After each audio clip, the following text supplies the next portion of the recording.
प्राची ने मिस सलोनी से एप्लीकेशन पर साइन करने के बारे में तब पूछा जब मैम कैंटीन में बैठ के कुछ खा रही थी। तो उनका जवाब आया, हाँ प्राची, मैंने इस मैटर में तुमसे आज बात भी करनी थी। मैं साइन करने के लिए तैयार हूँ, पर मेरी एक शर्त है। कैसी शर्त मैम?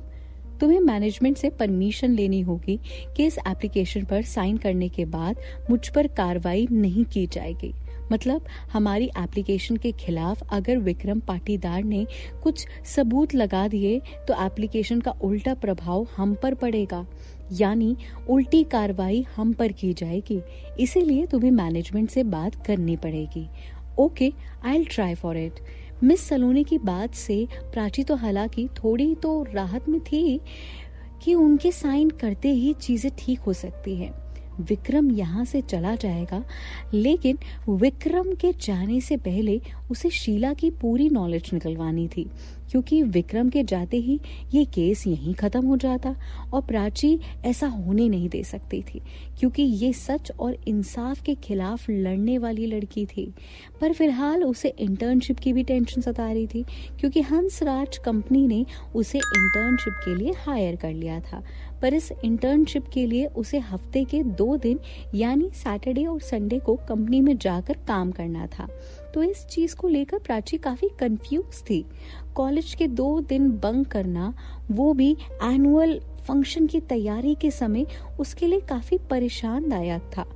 अब जब उसे जॉब करनी थी और उसका काम करना ही था, तो शायद उसे कुछ ना कुछ तो सोचना ही था।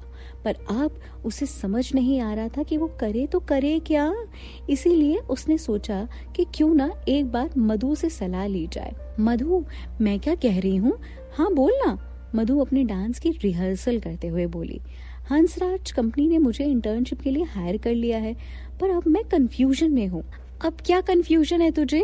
अभी तो बहुत उछल रही थी कि मुझे इंटर्नशिप मिल जाए। हाँ, तो अब जब मिल गई है तो क्यों परेशान हो रही हो फालतू में?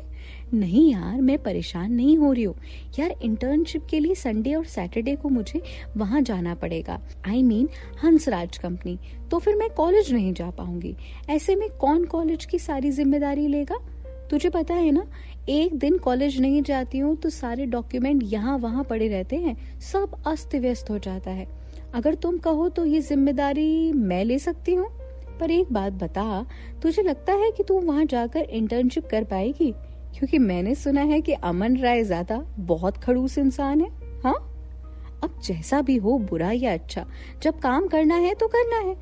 जब मैं तेरा काम हैंडल कर लूंगी सैटरडे को और संडे को, तो वैसे भी कॉलेज ऑफ रहता है। थैंक यू यार, तूने तो मेरी बहुत बड़ी हेल्प कर दी, प्राची हंसते हुए बोली। अरे थैंक यू की महारानी, बार बार मुझे थैंक यू बोलकर पराया ना किया कर, ठीक है? मैं तेरी अपनी हूँ। अच्छा, अब सेंटी ना मार। हाँ चल कर पास्ता बनाते हैं। मैडम, आज चल तू पास्ता बना। तू बहुत मक्कारी करने लगी है आजकल। डेली सुबह का ब्रेकफास्ट और लंच मैं बनाती हूँ, तू सिर्फ डेली का डिनर बनाती है। अरे मेरी मधु डार्लिंग, तुझे तो पता है ना मैं बिजी रहती हूँ, इतना काम जो करती हूँ, प्राची ने चिढ़ाते हुए जवाब दिया। अच्छा बेटा, हाँ ठीक है, कल से मैं बराबर से काम करूंगी, प्राची ने मधु की ओर गंदा सा मुंह बनाते हुए बोला। अगले दिन सैटरडे था, मतलब इंटर्नशिप का पहला दिन। तो आज प्राची को इंटर्नशिप के लिए जाना था। हालांकि प्राची पहले भी हंसराज कंपनी जा चुकी थी, लेकिन कंपनी के अंदर उसने अब तक कदम नहीं रखा था। आज वो पहली बार हंसराज कंपनी के अंदर कदम रखने वाली थी। वो कंपनी जो जी भर कर देखना चाहती थी, क्योंकि उसने सुना था कि कंपनी अंदर से काफी आलीशान है।